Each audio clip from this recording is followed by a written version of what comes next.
Evening climate ரொம்ப பார்க்கறக்கு அவ்வளோ அழகா இருந்தது. ஏன்னா, காலையிலேருந்தே மழை பெய்யுற மாரி இருந்தது. மதியத்துக்கு அப்புறம் மழை பெஞ்சிருச்சு.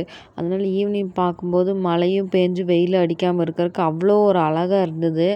ஒர்க் போயிட்டு வந்ததுக்கப்புறம் இந்த பொங்கப்பானை, குத்து விளக்கெல்லாம் விளக்கலாம் அப்படின்னு சொல்லி எடுத்தேன். பீதாம்பரி பவுடர் இருந்தும் நான் புளி போட்டு, செங்கல் போட்டு தான் விளக்குவேன் அப்படின்னு சொல்லி எடுத்தது பெரிய தப்பா போச்சு. ஒரு நேரமே எடுத்துருச்சு இத.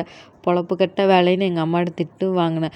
புளி போட்டு இந்த செங்கல் பொடியை போட்டு விளக்கியுமே அது வந்து பிரைட் ஆச்சு. இருந்தாலும் வந்து தேய்க்கிறதுக்கு ரொம்ப நேரம் எடுத்துக்கிச்சு. ஆனால் இந்த பீதாம்பரி பவுடர் போட்டோம்னா கொஞ்ச நேரத்துலேயே நல்லா பிரைட் ஆயிருச்சு.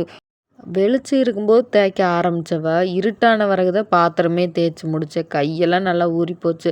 ஆனால் பரவாயில்ல, பாத்திரம் நல்லாவே பளபளன்னு புது பாத்திரம் மாதிரி ஆயிருச்சு.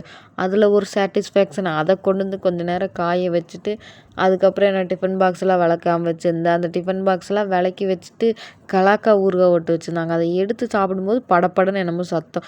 என்னடான்னு ஜன்னல் வழியில் பார்த்தா மழை பெஞ்சுது. அப்பா நல்ல வேலை, எப்படியும் இன்னொரு மழை வர்றதுக்குள்ளே பாத்திரத்தை விளக்கி முடிச்சிட்டோம் அப்படிங்கிற சாட்டிஸ்ஃபேக்ஷனோட வந்து உட்காந்து டிவி பார்த்துட்டு இருந்தேன். விளக்குனது என்னமோ 2 பாத்திரம் தான். ஆனால் எனக்கு திருப்தி ஏற்பட்டது பார்த்திங்கன்னா, என்னமோ ஒரு வீட்டு ஜாமானத்தையே ஃபுல்லாக கிளியர் பண்ணது மாதிரி. அதுக்கப்புறம் நைட் ரசம் ஊற்றி சாப்பிட்டு தூங்க போயாச்சு.